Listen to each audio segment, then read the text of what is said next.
Satnam Sri WhyGuru Sahib Jiyo.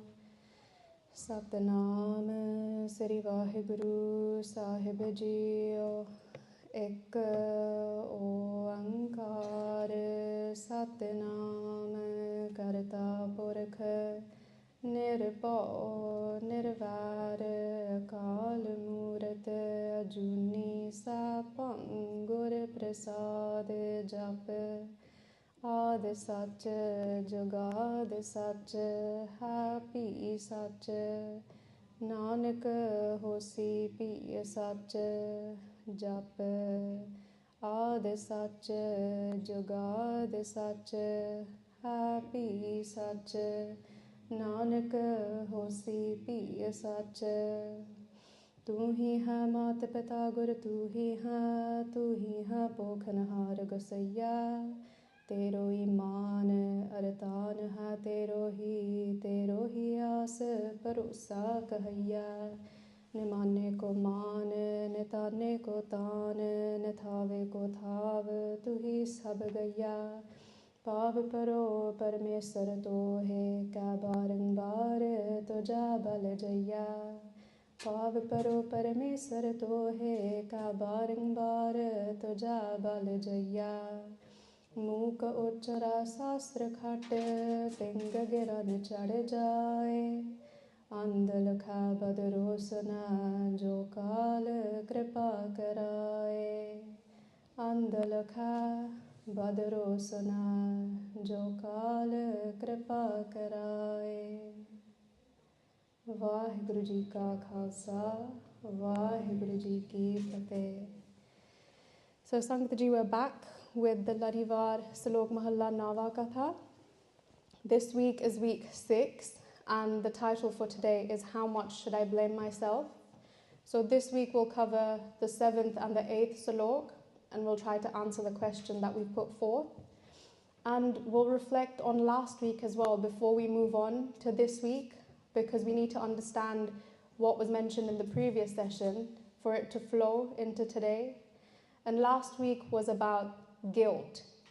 So today we'll be looking at that balance between guilt and blame. Where's the balance? Where do we fall in that space? So we'll start with last week, the 6th Salok, which we covered, and what it means. So last week we went through the 6th Salok. Patate udarana pa harana har anath ke nath kaho nanak teh janiya sada bast tum saath.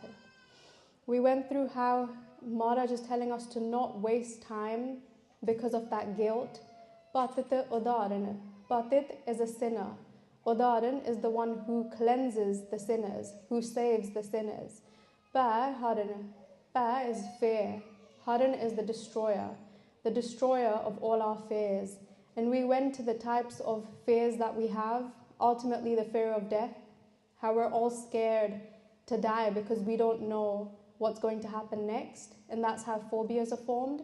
If we're scared of, say, spiders, it's because we know the end result would be death. That's why we have the fear. But then we went into a more relatable fear that we're all struggling with, is people pleasing. That also stems from a fear of what people are going to say, and that is what's keeping us away from connecting to that one. Har anath ke nath, the one who's there for everyone.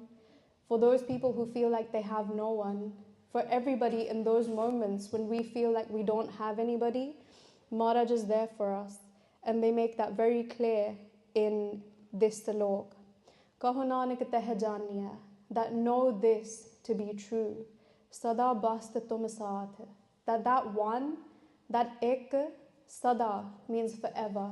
Basta tum saath, that they're always with you, forever, all the time. That one doesn't leave you, because that's the reason that you're alive. Another name for the one, the energy, is Chetan Sarup. Chetan literally means alive. The reason that we are breathing, the reason we're able to speak and move our hands and legs is because we have that energy within us. What we call God as an external factor is actually an energy which sits inside of us and keeps us alive. So Maharaj last week in the 6th Salok They said, let's not waste our time sitting in that guilt, feeling like we're not good enough to come to Guru Sahib. Let's not allow our past to define us. Let's not hold on to the mistakes that we've made, because the mistake is not the result. It was just a bump on the journey. Maharaj says, let none of this hold you back. So don't sit in that guilt, in that fear, in that feeling of nobody's there for you. Don't let that stop you from realizing that that one, sada bastitum sath, that one is always with you. Then we might go on to ask, how do we know? How do we feel that the one is always with us? And that's when we bring into the conversation today's topic of how much should I really blame myself? We're very good at blaming external factors. We're very good at blaming other people or other things, but do we ever reflect upon ourselves and how much effort we're really putting in? How much blame should we really take in order to connect to that one? What's the balance between that guilt and the blame that we'll speak about today? Last week, Maharaj said something very beautiful in a different Pangati, which was a conversation between a Bhagat and giving us the answer of how close is that one? How close truly is Akal Purakh WhyGuru? And it was a beautiful conversation because it first started with a question of, is it as close as my neighbor? My neighbor being the one who lives next to me, or in this situation, the one who sat right next to me here in the Sangat. Is that one as close as the person who's sitting next to me? And Bhagatji goes, no, even closer. And then they go on to question, is it as close as my own two hands and feet? And the answer was, it's even closer. That it's closer than your own two hands. Why? Because our hands and our feet are neighbors, everything is external. But that one is within us. That one resides inside of us. And hence it's the closest that we'll ever know. It's beyond our understanding. That's why we don't understand how close that one really is to us. But today we'll answer the question of, if that one is always with us, sada bastitum sath, if they're always with us and they're so close that they're closer than our own hands, then how do we know that to be true? How do we experience it? How do we feel like that one is always with us? Because if Maharaj is saying it to us, then that means it's true. If Maharaj has told us that that one is always with you, then that's the ultimate truth. It's then up to us to realize that truth. And then we might ask how. So if Maharaj says that that one is always with us, have we ever thought to look at ourselves? Have we ever thought to then introspect and see how much time and how much energy we put into actually discovering that one and how close they truly are? Or do we just blame it on all the external factors and just figure that Maharaj is far away from us? We read the Pangati every day, ke neda, ke dur, that for some he appears far and for some he appears near. Why is there this difference? In Dasambani, Guru Gobind Singh Ji Maharaj says, na kaat hai, na baad hai, na kaat baad hota hai. They say he's not kaat in anybody else and he's not more in anybody else. That one, that energy is equal in everyone. Everyone sat here today, everything that we can see, plants, animals, rocks, pebbles, everything that these eyes can see, has the exact same amount of Akal Purakh WhyGuru. Then why again would Maharaj say, ke neda, ke dur? That for some, he's far away, but for some, he's closer than their very own hands and feet. Because Guru Gobind Singh Ji Maharaj has already told us that it's the equal amount in everybody. But then it's up to us to look deep within ourselves, to take it upon our own shoulders and introspect and say, do we see God as far away? Or do we understand that they are within us? Firstly, do we see God as a man who sits in the sky? Does God have a gender? Are they a man with a long white beard who sit in the sky and grants our wishes and then punishes us when we do wrong? No, that's not God. God is that ek, that Jot Saroop. When Maharaj says, Man tu Jot Saroop hai, apna mool pachan, They're awakening us. They're telling us to recognize who that God really is. In the same breath, Maharaj says, Sab mein hai jyot, jyot hai soe. First they tell us, Hey mere mana, tu jyot saroop hai. They're telling us, make your own self aware. Speak to your mind and tell your mind that you have that light of God within you. That jyot saroop, it sits inside of you. And then at the same time, they're saying, Sab mein hai jyot, jyot hai soe. That everyone also has it as well. We can't sit here and say we're the only ones who have it. Everyone has it. And Maharaj takes it a step further to say that it's equal. It's equal in plants, animals, humans, rocks. They're just different states of being. You have the Chetan, the alive. You have the Supan and the Sukopat, the ones who are still asleep, and the Jad Sarup, like the rocks and the trees, they can't say that they have WhyGuru present within them. But that doesn't mean that they lack that energy, because they too are alive. The trees that are constantly changing and growing, they're alive. We know that they're alive because they grow. They shed their leaves and they gain new ones. The same for animals. So then we have to bring it to ourselves to understand that yes, that one is within everybody and everything, but how do we know that to be true? How can we experience ke nera? We don't want to be the ones who say ke dur.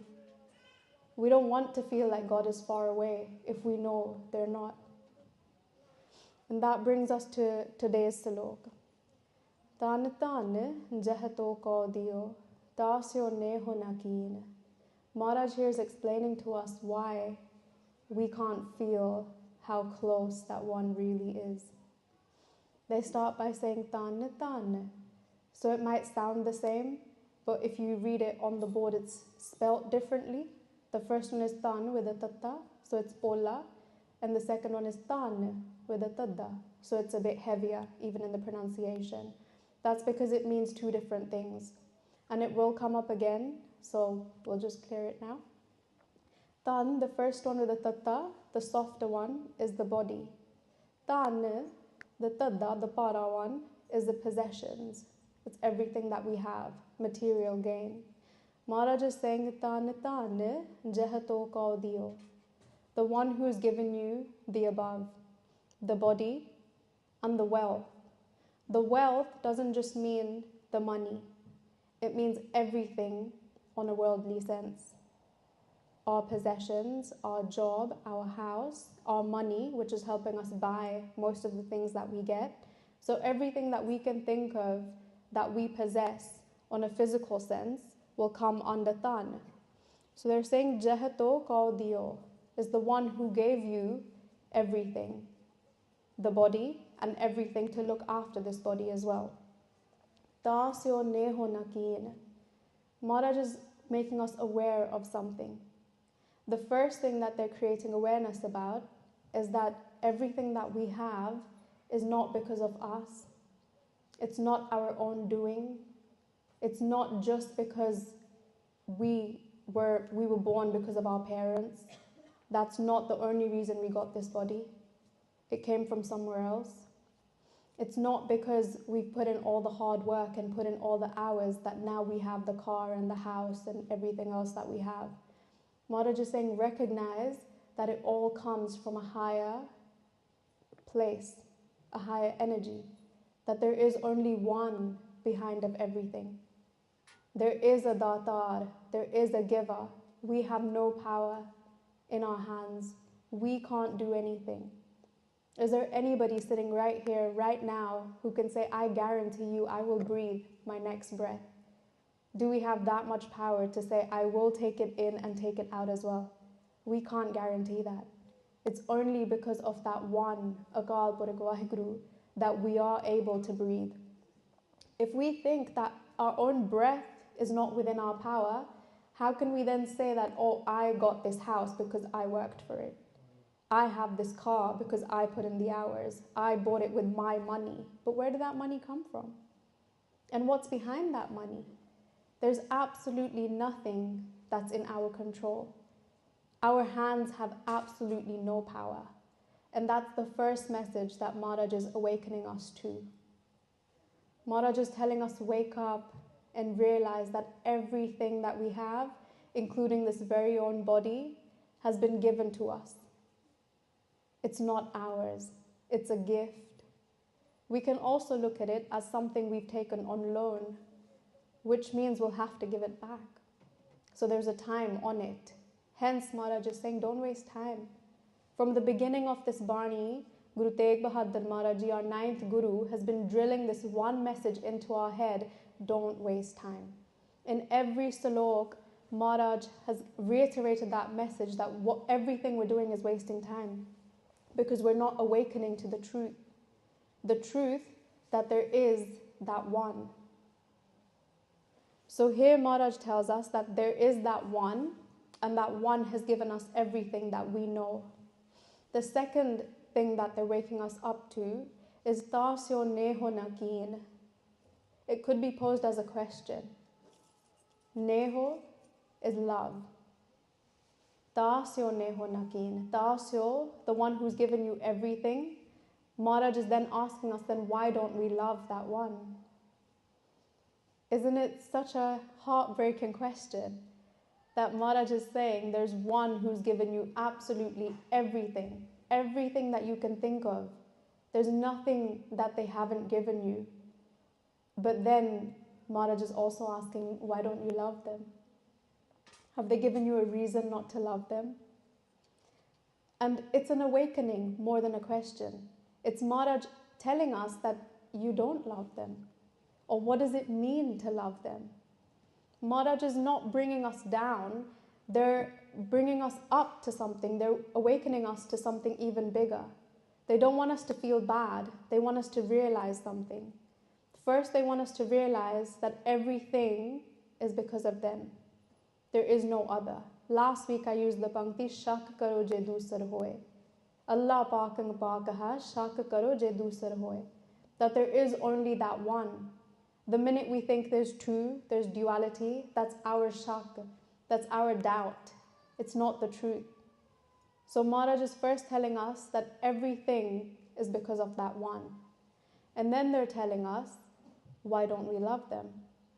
Why don't we love that one?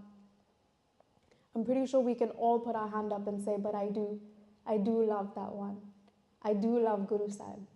We all do, that's why we're here. There's so many other places we could have been today, but we're all sat here. We're all listening. We're all facing our Guru. We're all here right in front of our Guru. So then how can I sit here and say we don't love them? We do love them. We just need to realize that we do. We need to realize that everything we're doing is out of that love for them. The fact that we've taken this time to come here is because we love them. The fact that we're listening is because we love them. So let's take it a bit deeper. What does it mean to love your Guru? What does it mean to love that one? Because here Maharaj has told us, Tasyo Neho Nakin. They've told us that we're not loving them right now because we're not recognizing that they're the ones who have given us everything. We live in duality. Duality is two, which means there's a me and there's a you. Maharaj exists in Bibek. Bibek, Bib means two, and from two becoming ek. Bib, ek, to become one. Maharaj resides in that space of oneness, whereas we reside in duality, where we think there's a me and there's a you, which Maharaj tells us is not the truth. And that's why we think that we're the ones who work hard for everything. That's why we think that we're the ones who are in control. But Maharaj reminds us every single day, Aakha jor, Jupa na hajor. They say we don't even have the jor, the power to speak. It's only because of Maharaj that we can speak. On the day that we lose our voice, for whatever reason, a sore throat, or we've been singing Kirtan too loud, or whatever reasons that we lose our voice, we try really hard the next day to speak and nothing comes out. You can try and it scratches your throat and all you come out with is a whisper or something that's not really sound. And that's the moment you realize that even your speech is not in your control. The fact that we can speak is because of that one. There are situations where it's best to keep quiet. When we don't have anything good to say, the best thing to do is to keep quiet. But that's the time we'll speak the most. When we have to keep quiet is when we decide to speak. And Maharaj is just reminding us, we don't even have the strength, the power to keep quiet. It's only with their grace.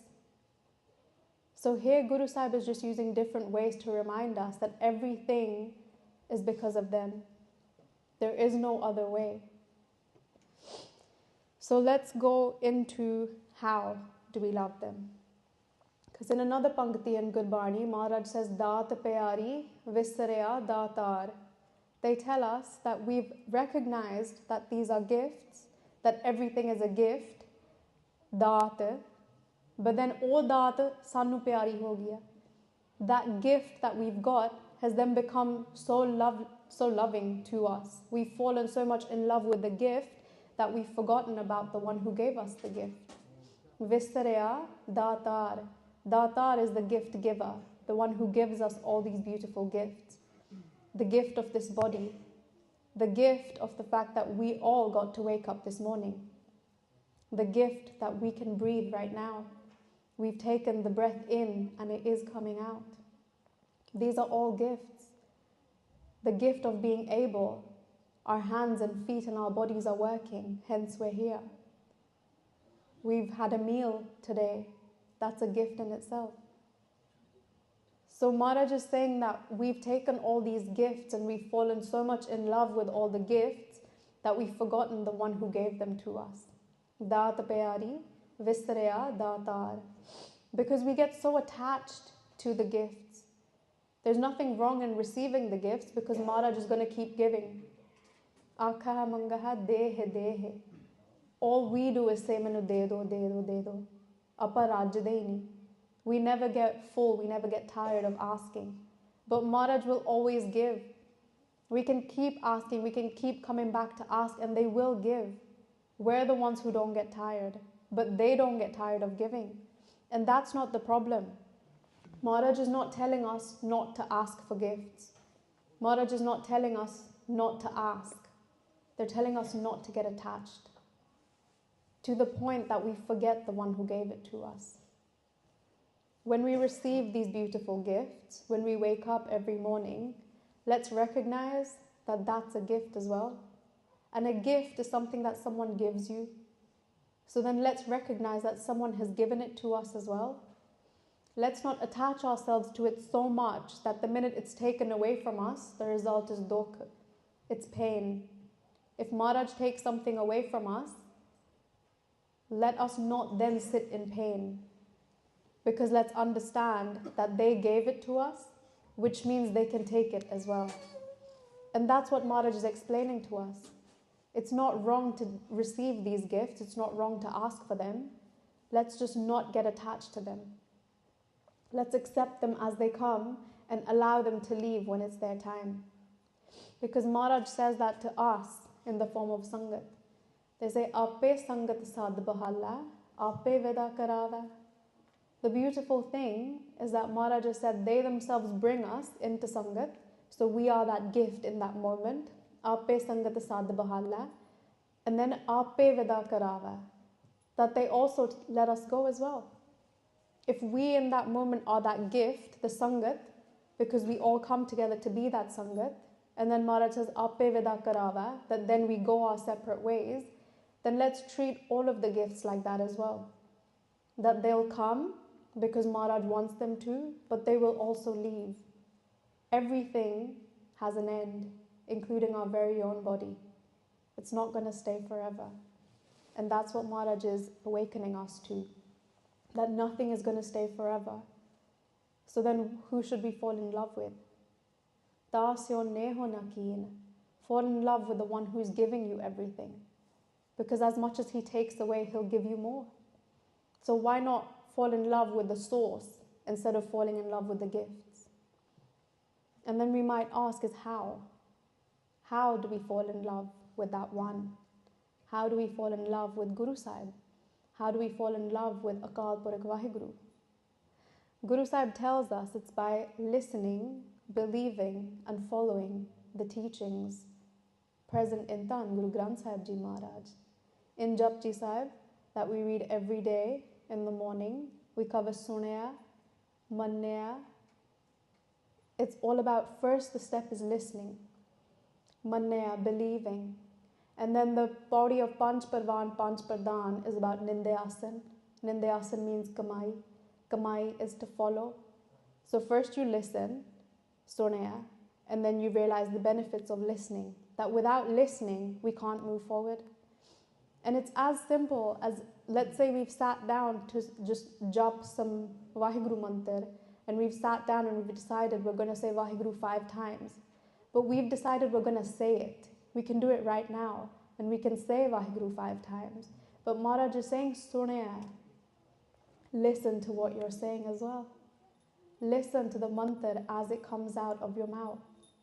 And as you listen, internalize it. Because when you listen is when it goes back in. We can sit down, we can read our part, we can do our Nitnem, we can do Panj Granthi, we can do Das Granthi, we can do Saj part, we can do as much part as we want, and there's nothing wrong with that. But Maharaj tells us, listen to what you're saying. So let's try it with the WhyGuru mantra. We'll say it 5 times, but let's understand that what we're doing is not saying it. The purpose of doing this is not to say it, it's to listen. We all want to be able to hear our own voice, because then it's your Jot Sarup, your individual Jot Sarup feeding back to you. You're telling yourself what that WhyGuru truly is. Va, meaning amazing. He, why are you amazing? Because you're here with me right now. Gu, darkness. Darkness of any form. Anxiety, depression, stress, agyanta, not knowing, not understanding, not having that knowledge of the one. Ru is that light. The light at the end of the tunnel. The light that takes away that sadness, that anxiety, that stress. The light that tells us that there is only one and it sits inside of you. So as we say the WhyGuru mantra 5 times, let's hear our own voice and remind our mind what we're saying. Speak to your mind as we do this. Tell your mind who is so great, who is Va. It's that one who brings that light into my life, taking me away from whatever darkness I'm experiencing right now. WhyGuru.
So that was step 1 of actually listening to what you're saying.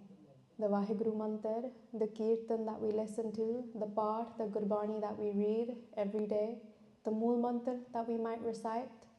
But the purpose of doing what we did was to show that even just doing the WhyGuru mantra has so much power in itself, as long as we focus, as long as we listen.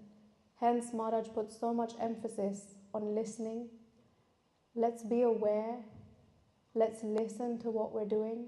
Let's listen to what we're saying. Everything that we say, our words hold so much power. We can hurt so many people with our words only. Let's be so mindful. Maharaj is saying the first step is to listen. As we might have listened to ourselves saying the WhyGuru mantra, I'm hoping a lot of you feel a lot lighter. You feel lifted. And that's a result of listening. The next step is to believe, to understand that it is the truth. That light feeling should then push you to understand that there is only that one who will take you out of whatever darkness you're in. And that one will take you to the light. Manya, to believe, to understand and have faith, that Shraddha, that everything that Guru Sahib says is true. It is the truth. In Gurbani they say, Sacha Satgur kya kare, je Sikha main choog. What would the Sacha Satgur kya kare? What can they do, je Sikha main choog? If the Sikh, the learner, has the faults, can we blame the Guru? We have to take the blame. If Guru Sahib has said something, it's the ultimate truth. If Guru Sahib has said that they will take us out of that darkness and take us into the light, that's the truth. We can't fight it, we can't argue with it. But what we then can do is look at our barriers. What's keeping us away from moving out of the darkness and going into the light? We have to reflect upon ourselves and understand, are we really believing everything that Guru Sahib says? Do we have that shraddha? Do we have that faith that this is the truth? Or do we still need to work on that? And if we do, it's okay, because it's a journey. But let's recognize where we are. If we need to work on it, let's recognize it. If we do believe it, recognize it and move on to the next step. The next step is to follow. It's good to listen because it brings the understanding. It's amazing to understand, but that's not the end.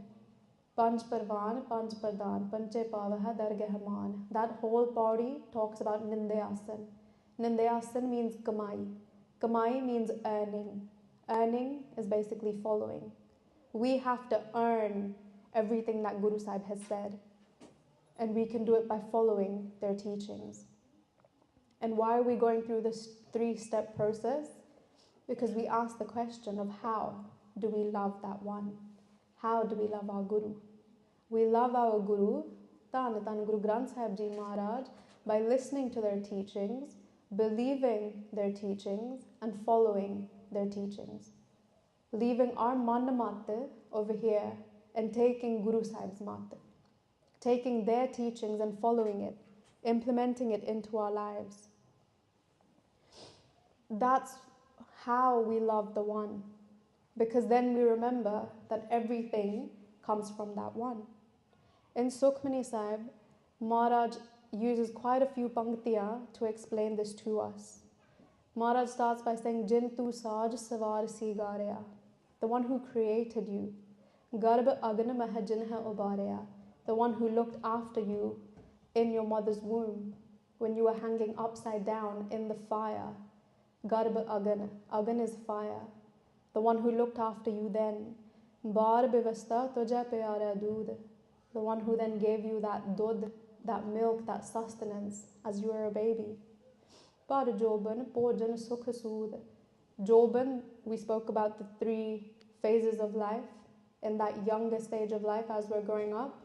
The one who then gave you everything, gave you all the food, literally gave you everything. Maharaj is the one who gives us everything. Bird paya upar saakasan. As we grow older with our family, mukh apayao baitako dan. That we also have our family for us in our later days. They look after us as we get older. Maharaj says, Eha nirguna, referring to us. Nirguna, the one without the virtues, the one without the guna. Eho nirguna, guna kachuna buja. That we don't recognize these blessings, these gifts, these virtues. Baksaleho, to Nanak Sija. That only now, if Maharaj will baksh all of us, if Maharaj will forgive and bless all of us, is the only way that we will then move forward. because we've taken all of the above for granted. The one who's created us is the same one who looked after us in our mother's womb. Once he brought us out, he then looked after us and gave us milk, sustenance. And he's been looking after us from the very beginning. And he looks after us all the way till the end. Till we leave the body, he still looks after the one that leaves. So then why do we forget them? That's why Maharaj is saying, Tasyo neho nakin, that why are we not joining with them in love? And how do we build that love? By listening, believing, and following the teachings. The next Pangti, Kaho Nanak nar bavare, ab kyo dolat deen. Guru Tegh Bahadur Maharaj Ji here is speaking to us, but it's very beautiful, it's very powerful. Nar is a person, bavare is insane, is crazy.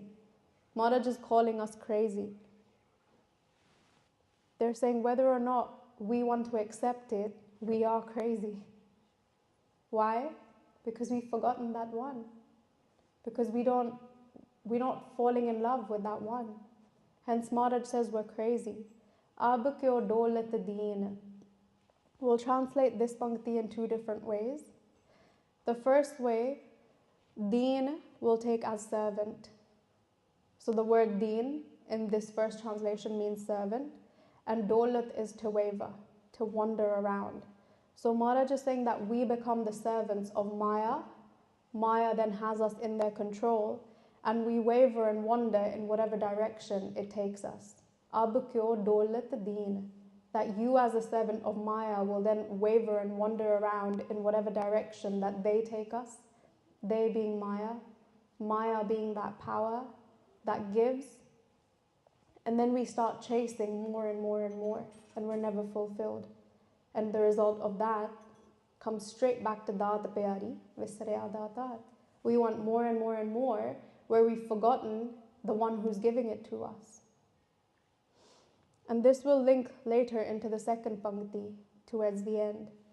But another way to translate the same Pangti is where deen becomes your faith, your religion, or righteousness.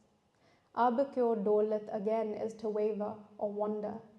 Maharaj is asking us, ab kyo dolat deen.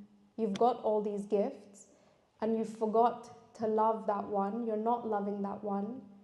So then why are you trembling on this path? Why are you wavering? Why are you falling from the deen, from your faith? But that's quite broad. What does it mean to have a deen, to have a faith, to have a religion, or to be righteous? In a granth called Sarkatavali, it tells us that taram de das ling han, that taram, which is a faith, a religion, or righteousness, has 10 characteristics. And someone who can call themselves a tarmi purush, a person who follows a religion or a faith, or somebody who calls themselves righteous, they have to have these 10 things. Khima, ahimsa, daya, mrid, sat bachan, tapadan, seal, sauch, trisna bina. So we'll quickly just go over these 10 characteristics, and then we'll see how somebody who has all 10 is somebody who's religious, somebody who's righteous. Because it's easy to have the look, but do we have everything that it requires? How do we know who a true saint is? Why do we get stuck following false people who then become exposed? Because we look at the external. We say, oh wow, look, they dress a certain way. Maybe they've got a mala in their hand. They look so religious. You can't look religious. That's not what religion is about. It's about what's on the inside. It's about how you behave, what you truly have. So here there's 10 characteristics that if we take all 10, we can say we're religious beings. If not, we're all on the journey and we want to take at least one. Khima is forgiveness, the hardest thing to do. Forgive. Maharaj says, Jeha khima, teha aap. Where there's forgiveness, there is that one themselves. Because us, with our identities, with our ego, we'll never forgive. How dare that person do that to me? How can I forgive them? The I is present. But when we forgive, it's because of that grace, the grace of that one. So when we forgive, forgiving is a gun, it's a virtue. When we're able to forgive someone, we need to recognize that it's that one working through us. That is when God, that one energy, is present in that moment of forgiveness. And that's the very first thing of being religious. Let's all put ourselves on that scale. How quick are we to forgive? And we'll find out how religious we truly are. Ahimsa is non-violence. Non-violence meaning not killing people or animals for no reason. Don't just get up and punch somebody because you felt like it. That's violent. And then there's ahimsa of the man and of your bachan as well. Don't hurt anybody with your words. Maharaj tells us, Ke sabna man manak. Everyone's heart is a precious jewel. We use our words and we break these precious jewels. Let's say you have a glass and it breaks. You can glue it back together, but is it really the same? It still has those cracks. And now this is a precious jewel, a ruby, and it's fallen because of the words that we have spoken, and it's cracked, it's shattered into a million pieces. How are you going to put it back together? And then we wonder why we can't maintain relationships and friendships, because our words are so powerful. And then you have mandi ahimsa, which is even finer. When we hurt somebody through our thoughts, when we constantly think bad about somebody, oh, I wish this happens to that person, oh, they're so mean to me, why are they like that? Oh, when we think all these negative things about someone, that's ahimsa as well. It doesn't have to be physical. So to be non-violent is in the three ways: physically, with your words, and also with your thoughts. Again, let's see how religious we truly are. How many people do we hurt on a daily basis with our words only? Forget about our thoughts, because only we know that. Only we know what we think about people. Daya is that compassion. That when we see someone else suffering, do we feel something? Do we? Or do we just feel they're on their path and we're on our path? When we feel something, that's compassion. That if I'm not suffering, if I'm not struggling like that, then why are they? And you want to do something about it. Again, that tells you how righteous you truly are. Where are you on that path? Mrid is to be soft, but not soft in terms of being walked upon.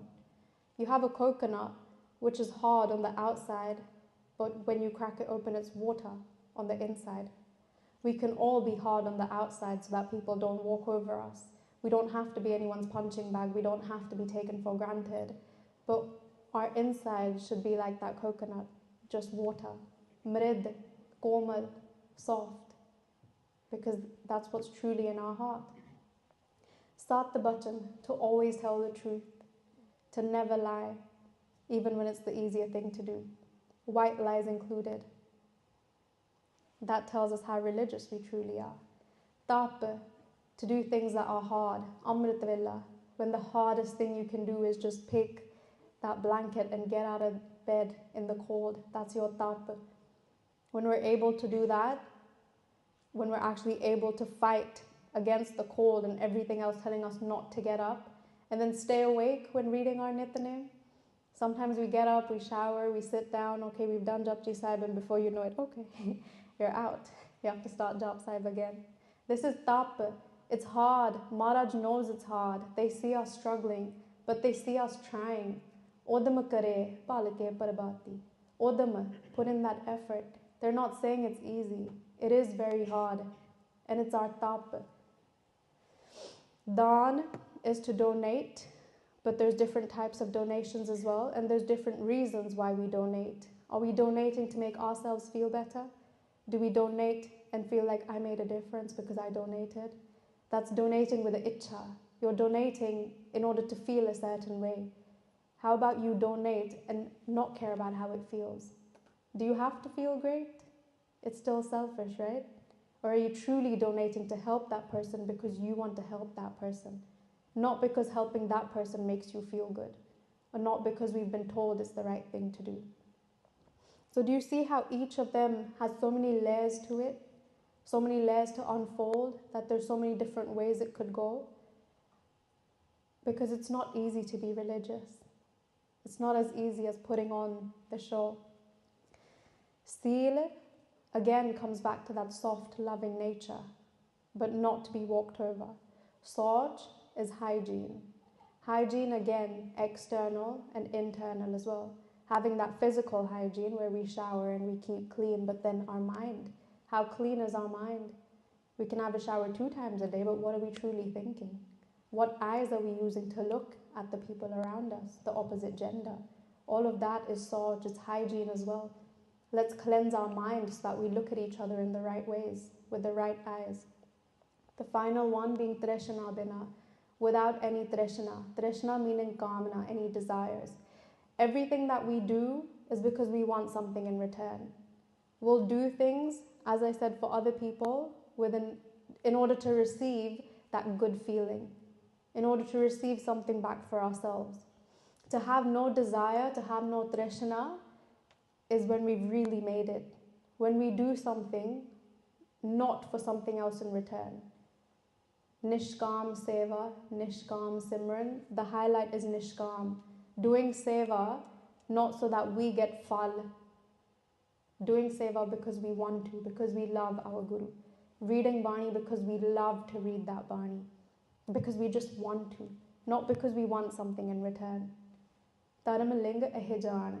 That these 10 linga, these characteristics, is what makes someone a Dharmi Purush, is how we know we're religious or somebody else is religious. So let's keep that in mind.